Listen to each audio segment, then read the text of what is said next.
अत्यंत ही कहना चाहिए सौभाग्य का विषय है और बड़ा ही खुशी का विषय है। और सलका गांव के लिए तो कहना चाहिए कि हम एक ऐसे मिशन को, एक ऐसे हिंदुत्व को और ऐसे राष्ट्र निर्माण की चेतना युक्त कार्य करने के लिए यहाँ पर एकत्रित हुए हैं। तो केवल हम अपना नहीं, हम इस क्षेत्र और हम अपने सलका गांव से चल कर के आसपास के गांवों में भी जीवंत भारतीय संस्कृति के अनुकूल बालक बालिकाओं के निर्माण करने में अपना सर्वस्व निछावर करने के लिए हम एकत्रित हुए हैं और दृढ़ संकल्पित हैं। तो आज के इस पावन अवसर पर हमारे बीच उपस्थित आदरणीय श्री राकेश अग्रवाल जी, अपने विधायक प्रतिनिधि, मेरा प्रिय राहुल भैया जी, हमारे इस क्षेत्र के लोकप्रिय और जन जन के हृदय में भावनाओं को समावेशित करते हुए सबके प्रति एक समन्वय भाव रखते हैं आदरणीय हमें राम सिंह भैया जी। मैं जब से आपसे परिचित हूँ, भले जैसा, लेकिन आपका सम्मान कहीं भी मिलता है, मुझे बहुत अच्छा लगता है कि आप बड़ों के प्रति एक अच्छा भाव रखते हैं। हमारे आज के समिति के अध्यक्ष के रूप में आदरणीय श्री बनारसी बाबू जी लोकप्रिय जन जुझारू हैं, कार्य करने के हृदय में ललक है, समाज के प्रति समर्पित हैं, राजनीतिक क्षेत्र में गहरी पैठ है, ऐसे आदरणीय श्री अखंड विधायक जी हमारे सरगुजा विभागों को एक नई, कहते हैं ना, ज्योति दे रहे हैं, प्रकाश दे रहे हैं, शिक्षा का अलग जगा रहे हैं, आदरणीय जगदीश यादव जी। और हमारे आदरणीय पेपर मीडिया, प्रिंट मीडिया के रूप में समाज को एक नई दिशा चिंतन देते हैं श्री भरतलाल गुप्ता जी, इस क्षेत्र के लोकप्रिय आदरणीय श्री रामखिलावन निषाद जी, और हमारे भैया निश्चित रूप से उनकी बड़ी पहल रहती है हमारे संतोष गुप्ता जी की, कि प्रत्येक कार्यों में, चाहे वो हिंदुत्व का कार्य हो, शिक्षा का कार्य हो, सामाजिक कार्य हो, उनकी काफ़ी गहरी पैठ रहती है और चिंतन भी करते हैं। इस प्रकार से हमारे महेश भैया जी, स्वाहा जी, हमारे सरपंच जी, सभी के लिए मैं आज के इस अवसर पर अभिनंदन वंदन करता हूँ। सरस्वती शिशु मंदिर की स्थापना 1952 में, जैसे आप बैठे हो ना, ऐसे ही 4 लोग बैठे थे, कहाँ, गोरखपुर में 1952 में 4-5 लोग बैठ करके, उसमें प्रचारक थे राष्ट्रीय स्वयंसेवक संघ के।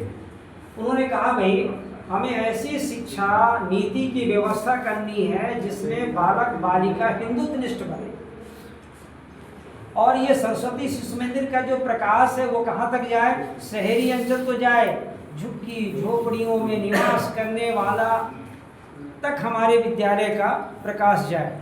और इसलिए अभी जगदीश जी बता रहे थे कि शहरी अंचल में विद्यालय, ग्रामीण अंचल का वो खुद देख रहे हैं, और बनवासी अंचल में विद्यालय हमारे विनोद भाई यहाँ बैठे थे देख रहे हैं। इस प्रकार से तीनों प्रकार का आलोक प्रकाश सरस्वती शिशु मंदिर की योजना प्रवाहित हो सके, बह सके, लोगों को उसमें समाहित कर सके, ऐसे गोरखपुर में 1952 में पहला शिशु मंदिर स्थापित किया गया। और आज पूरे भारत देश में लाखों की संख्या में है और कई लाख उसमें आचार्य जी काम कर रहे हैं। हमारे मध्य प्रदेश में, अविभाजित मध्य प्रदेश में, रीवा यूनिवर्सिटी में पढ़ाने वाले प्रोफेसर, उनके हृदय में आया कि शिशु मंदिर गोरखपुर से मध्य प्रदेश में आना चाहिए। श्रीवास्तव जी, क्या नाम था भैया? नहीं जी, नहीं, उनका नाम रीवा पर क्या शरण, सीताशरण। तो एक प्रोफेसर, गणित का प्रोफेसर, 8 साल नौकरी किया। नौकरी करने के बाद वो कहा कि मैं शिशु मंदिर मुझे चलाना है।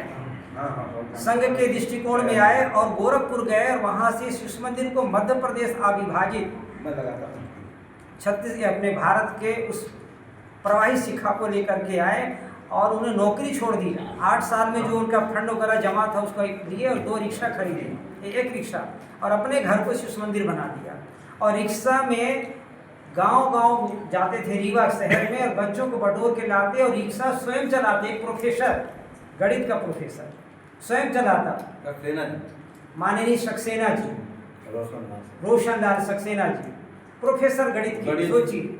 वनस्पति शास्त्र के। और पूरे छत्तीसगढ़ नहीं, पूरे मध्य प्रदेश में एक व्यक्ति के विचारधारा से, जैसे आज यहाँ बैठे ना, कोई न कोई इसमें सूत्रधार तो बना यहाँ बनने के लिए, ऐसे ही रोशनलाल सक्सेना गणित के प्रोफेसर व्यक्ति ने अविभाजित मध्य प्रदेश में स्वयं रिक्शा चला के गीत गाते हुए रीवा की गलियों जब चलने लगे तो पूरा शहर उमड़ पड़ा।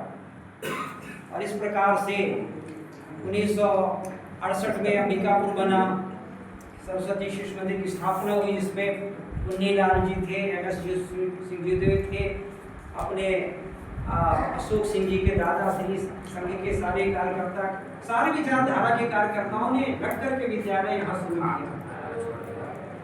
तो पूरे भारत देश में तो बना। आज छत्तीसगढ़ में सबसे ज्यादा सरस्वती शिशु मंदिर सत्यनारायण जी अग्रवाल प्रोफेसर अभी चौबे कॉलोनी रायपुर में रहते हैं, उनकी देन है कि सत्यनारायण अग्रवाल जी 2000 में छत्तीसगढ़ अलग हुआ, लेकिन हम लोग का छत्तीसगढ़ का अलग हो गया था 1990 में।